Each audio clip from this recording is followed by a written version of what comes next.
Buongiorno, buongiorno a tutti. Schönen guten Morgen. Good morning and welcome to our session, Bundesliga on the forefront, balancing profit, passion and the 50+1 dream. Today we are going to look under the hood of two of Germany's most interesting success stories in football. We are going to explore what makes Bundesliga unique, the most packed stadiums in Europe, vibrant atmosphere, a massive membership culture. And on top, we are also going to discuss on how digitalization is going to drive fan loyalty, fan culture, and membership, especially talking about such two traditional clubs, such tankers, like Eintracht Frankfurt and Borussia Dortmund. So welcome, please join me in welcoming my two guests. They have already been introduced, but one thing to understand or trying to understand the identity of Bundesliga and especially your clubs is also to look into membership figures. Membership figures in Germany are amazing. Bayern Munich just 2 weeks ago announced that they have 430,000 members, which is outstanding and by far the biggest membership club in the world. Borussia Dortmund is second with 230,000. Then you have Schalke, and fourth is already Eintracht Frankfurt with 155,000 members. This is unique in Europe, probably in global football. Question to both of you. What makes Bundesliga so special? What makes your clubs so unique? And what defines this identity most strongly, most significantly? Please. Yes, thanks for having me, first of all. I won't try to speak Italian out of respect to the language, so I'll stick to English. To your question, look, I think you can look at football in general operating between two opposite poles. So on the one hand side, football and sports is an entertainment business. It's an entertainment offer. And we are in a competition on a Saturday afternoon towards, do you switch on Sky or DAZN or Netflix? So that's one way to view it. But on the other hand, and by its legacy, I think football clubs are not only providers of entertainment and sports entertainment, but also providers of identity, local identity, regional identity, national identity if you look at national teams. And I think what we're trying to achieve at Borussia Dortmund and the Bundesliga in general is that all of our clubs have grown out of that strong identity sense, regional identities. And we're trying to keep that notion, to remain an identity provider while being as entertaining as possible. And I think with regards to stadium atmosphere, the whole identity thing helps us to be really entertaining. I don't know if you ever watched a Bundesliga match or ever been to the Gnade Iduna Park, but it is quite an experience. And in a time where people crave these live experiences, I think that's a really valuable asset of the Bundesliga, and that's something we're trying to keep at any cost. Yeah, many good morning from my side also. Yes, I think the USP of the Bundesliga is, in fact, as you mentioned, the atmosphere. The star is the stadium and the fans. The star is the atmosphere. We don't sell stars as Serie A, Premier League, La Liga would do or would be able to. We just have the community and the strength of the community that creates the atmosphere, and that's actually the USP of the Bundesliga. You know, Kane might pop into your mind if you think of Bundesliga globally, internationally, but what pops into your mind is crowded house, maybe because of the pricing structure we have. We will come to that topic probably later. That's for sure one of the grounds, one of the basements on which we fill the stadiums as we do. But globally, we are recognized as atmospheric, full, joyful, passionate, and that's our USP, in fact, yes. Talking about USP, there is another phenomenon, which is stadium attendance. You named it. But Bundesliga is not just by far number one. Even the second league last year was topping La Liga, was topping Serie A, was topping Ligue 1. For example, Eintracht Frankfurt, its fans are extremely passionate. You winning the EuroLeague in 2010, fans across Europe. How do you keep this strong sense of belonging? How do you make sure that this emotional attachment, this romantic approach is nurtured on a daily basis? Well, it's really a romantic approach. You're absolutely right, but it has not been always like that. To be honest, 20 years ago, no, not 20 years ago, over 30 years ago, we were fighting for the German championship. And on the last match day, where we could have been German champion or become German champion, our stadium was half filled. So there were other times, following glorious 70s and 80s, there were times people might have got used to football. Football was not that number one social community building thing in Germany, and that has changed over the past 15 to 20 years dramatically, all over Germany, all over Bundesliga, and that was, of course, the triggering impact was the new stadiums all over Germany in the context of the Soccer World Cup in 2006. That was, of course, a key element, a game changer, not so much for you, but extremely for us, because from then on, our stadium was packed each and every match day with 50,000 people. And the other thing is, it was a desire to return to those times in the 70s and 80s where Eintracht Frankfurt was extremely successful. And in the 90s, late 90s, the zeros, the tens, we were everything but successful. But, changing from, our trophies were fighting relegation, and our trophies were being promoted from second to first Bundesliga.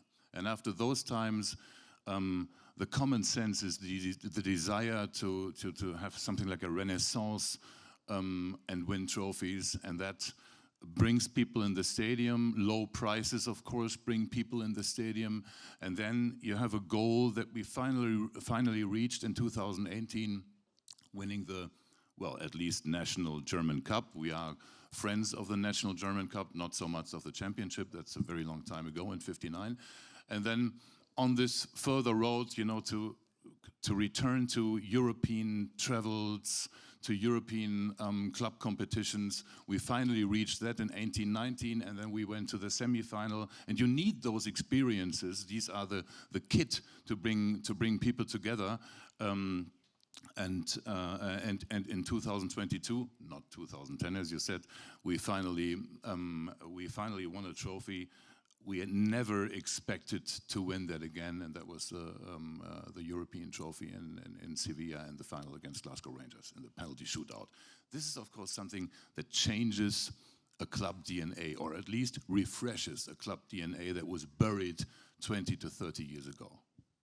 The harsh reality of the past now, the Renaissance, the Risorgimento. I think just to give you a glimpse of what we're talking about, there is a video, 1 minute, perhaps we could quickly show that, so that you get an idea of what it feels like to be Eintracht fan in the stadium.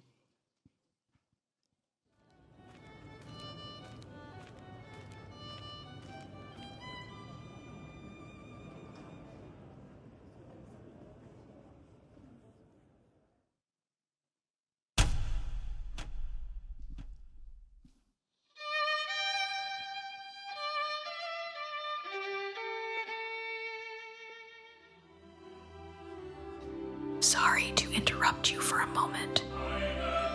Imagine having the youngest team of all time. Maybe we don't have a lot of experience, but what we do have is passion.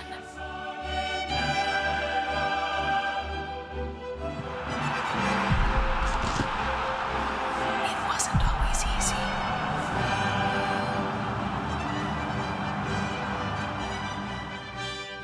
But we never stopped believing in ourselves.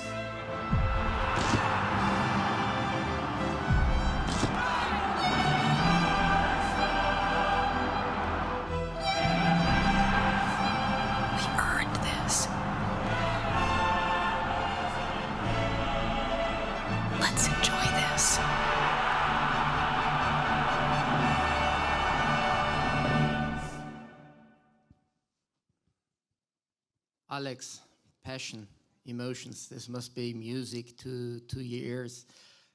Talk about Borussia Dortmund. It's one of the most incredible stadium atmosphere in the world, probably on a level with Boca Juniors, Bombonera, Anfield Road, you name it.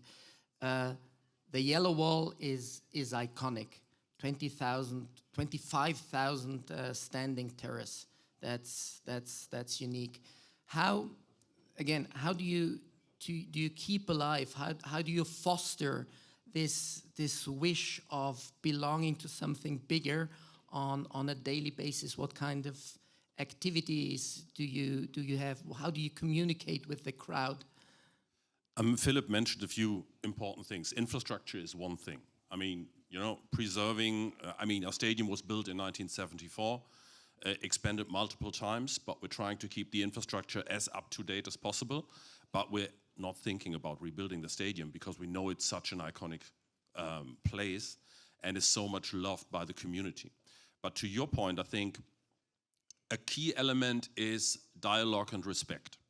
So we know that this unique ecosystem and micro-society that we have on the South Stand is essential for creating the stadium atmosphere that anyone loves so much about this club. So what we're doing to preserve that is, and Philip mentioned it, a competitive, really competitive pricing. You can get a season ticket for the South Stand in Dortmund for 250 euros, including public transportation. So keeping really low ticket prices for selected areas of the stadium to make sure that football is accessible to anyone in the community. We don't want to gentrify our stadium. I think this is really an important case.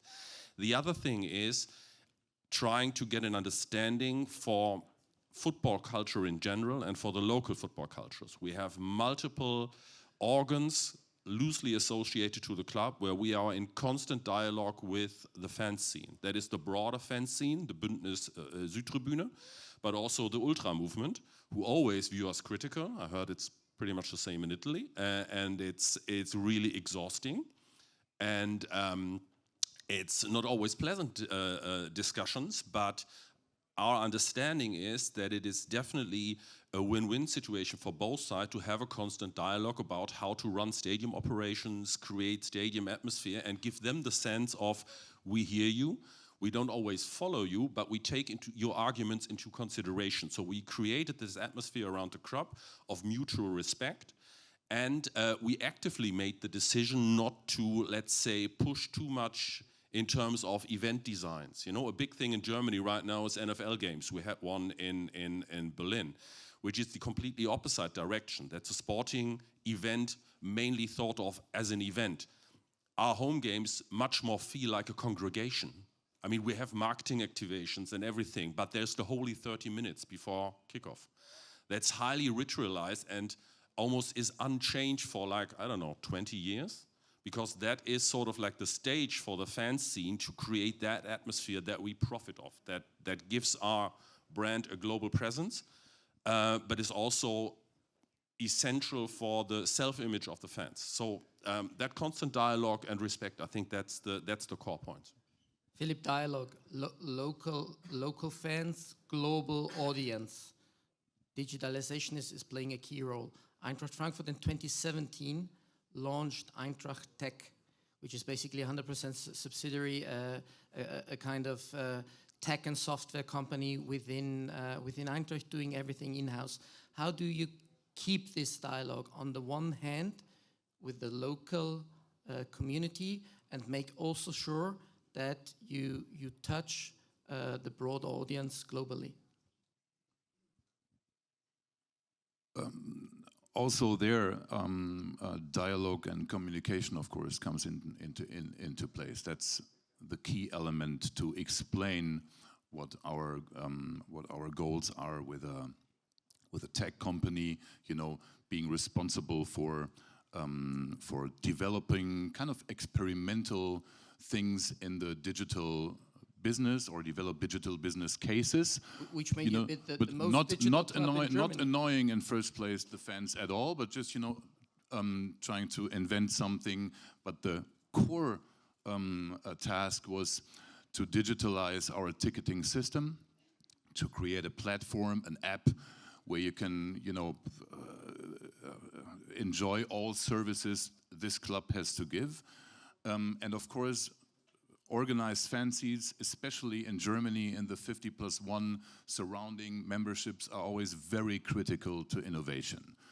They're not in their private lives, but if it comes to your beloved club, they're absolutely critical in terms of data, in terms of innovation and digitalization. That's not a magic word where you can create a positive atmosphere right away if you meet with your fans. So you have to explain what your plans are, and you have to explain the benefit of it. And on the same page, we did a data promise. Don't worry, you just need to give your email address, your name and your surname, and that's about it. We're not following you. We're not putting you into a glass house, knowing each and every step you do on our estate, but just enjoy the benefit of the app. And it took, because it came along with COVID and all these restrictions that were also, somehow programmed within the app with lots of mistakes in the first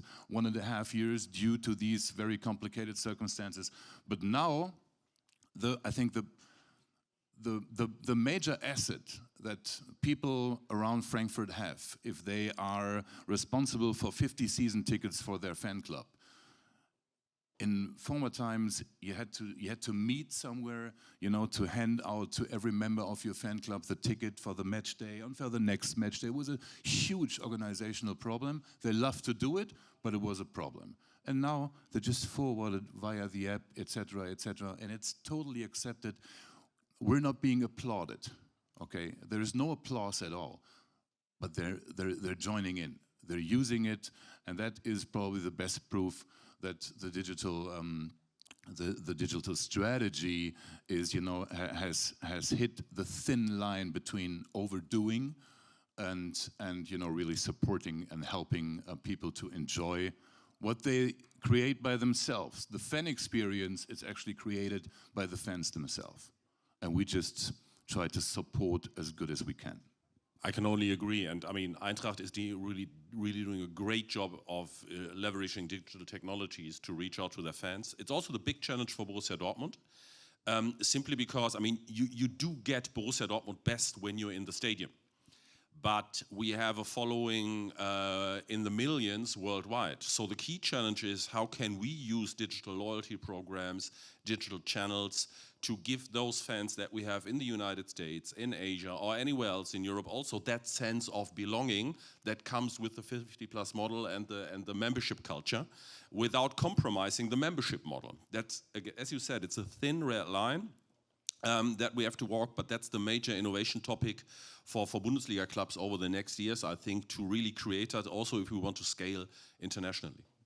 And I mean, you have to know, of course, Borussia Dortmund played, I mean, how many seasons out of the last 20 you played Champions League? Out of the last 20, I think 15 or 16. Okay, they don't do spots like that we do anymore, because this is a spot we did because we played Champions League for the first time, being self-qualified via the league table.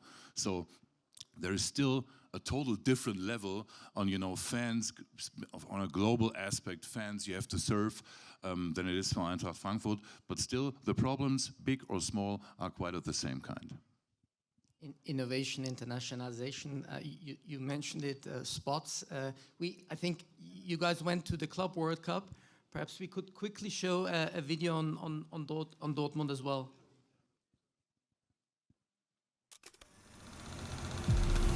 Don't fall in love with this club. After the biggest disappointments, you'll be staying. When all odds are against you, you'll still be dreaming. You will lose your heart to strangers and crazy people. You will be dragged into the drama, get pulled up on cloud 9, and get your heart broken. You will cheer for a city that only knows football, that choked on coal and steel, and now breathes black and yellow. A club where everyone stands together, always side by side. always united as one. A place where everything's raw, loud, mad, gritty, built on heart, not on hype. It will make you lose your mind. It will make you believe when others doubt. It will make you go all in, all out. So better choose wisely. 'Cause yes, this club is for everyone, but not for anyone.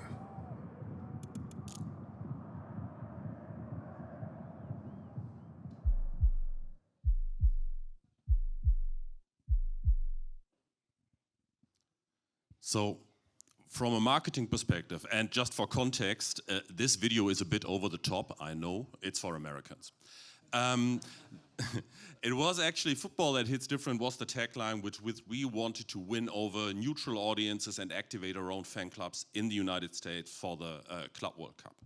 And you notice the storytelling. Now, look, I mean, the thing is, if we want to compete as Borussia Dortmund, as a club brand, with the other big dogs, with Real Madrid, Barcelona, Liverpool, we can't tell the story of glory hunters. You know, we can't promise, hey, become a fan of Borussia Dortmund, and you lift up a trophy every year and it will be amazing. Because that's not a credible claim for us. But what is embedded in this club is the drama. It's, you know, Borussia Dortmund has the possibility to make you as happy as possible, even at a lost Champions League final in Wembley, where we entered London with 40,000 people, still lost to Real Madrid, and everyone I meet says, man, that was a hell of a weekend. And it really was. So we said, okay, this is our positioning.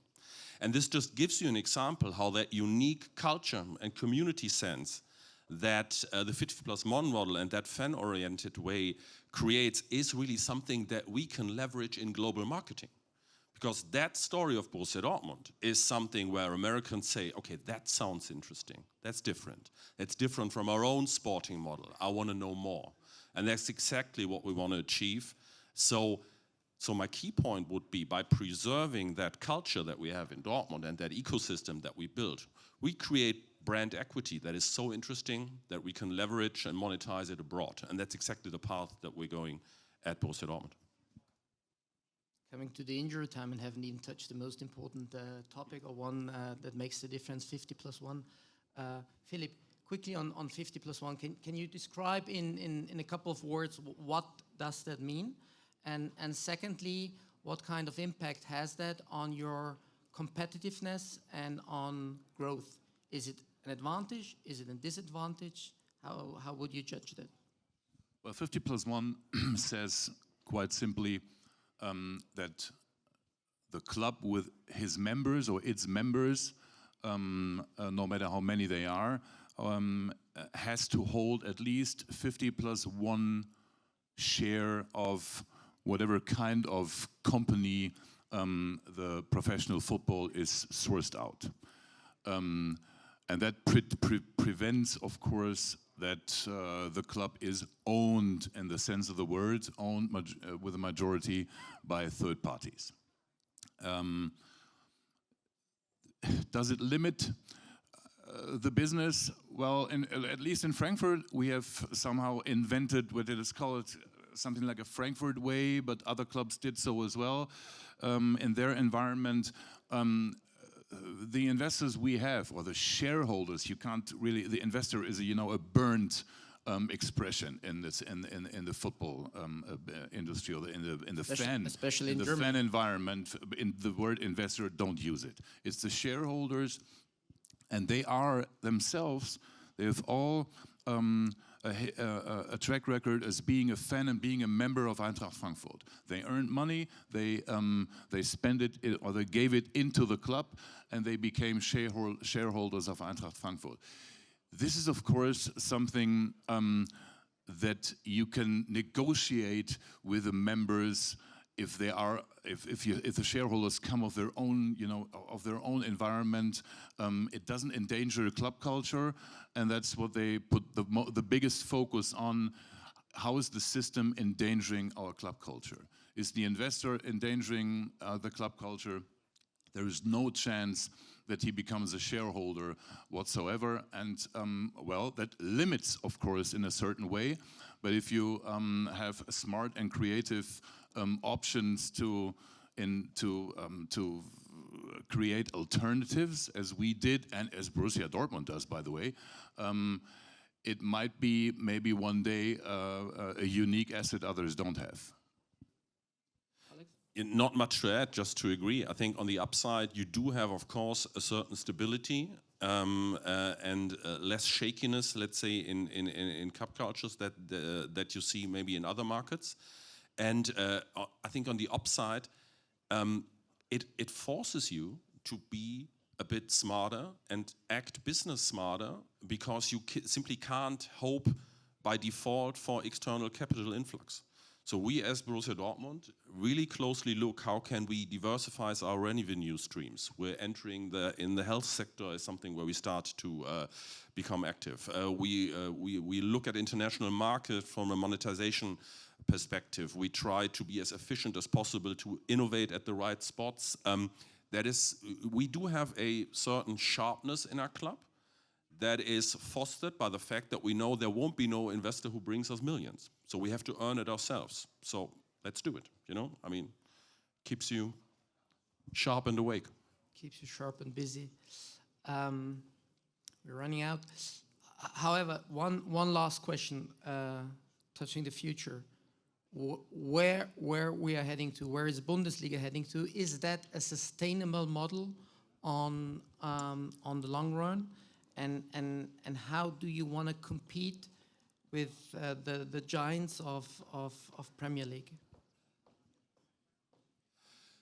Well, multiple questions in one. I think yes, it is sustainable, and the success of the 50+1 model will be decided by the degree of innovation and smartness that we put into the system. You know, do we have other ways to raise capital? Are there new smarter business model also at the league level? How we drive internationalization? I think that is really something that's up to us, the clubs and the league, to bring forward. I think 50+1 gives us a specific stability. So in case of external shocks, I think the risks aren't as high as maybe in other economic models. And the third thing is the 50+1 model really creates that USP and that uniqueness that we talked about before. And that is a really fan-centric culture and exciting stadium experiences. And I think that is really something, if you transform that into a great media product, something that will definitely have a future in the market. It has to be probably accompanied on the long run by solid financial fair play rules. I mean, for European competitions, for the national competition, anyhow, because otherwise, of course, this model is clearly always a little bit endangered. Yeah, the 50+1 model. So this is this has to be monitored, so that at least the chance or the balance is somehow, the sportive balance is somehow preserved for the future. Last question. You had this CVC deal on the plate in the past. Is something like this is popping up in the future? Would that be considered more? Well, the CVC deal, it's a very complicated thing, although also this was actually a result of miscommunication and dialogue that was not executed with a fan base. It could have been more successful actually if we had done it smarter. So I think the concept will show around the corner in the near future for sure. I'm quite convinced, and then it's our task to, you know, shift the focus again from the word investor, because it would not have been an investor, to what it actually is. It would have been an agency contract, nothing else. The word investor was completely deplaced. So it's going to be a matter of communication and dialogue with our fan bases, because that's, of course, the downside of 50+1. You have to convince. Yeah. Bundesliga remains one of the most fascinating topics with all the ingredients we touched. Unfortunately, we have run out of time. If you guys are interested, I think there is the chance to follow up with the gentleman later on. We'll see where we are heading to. Thanks for your precious time. Thanks for having us, and thanks to my two guests for giving all those insights.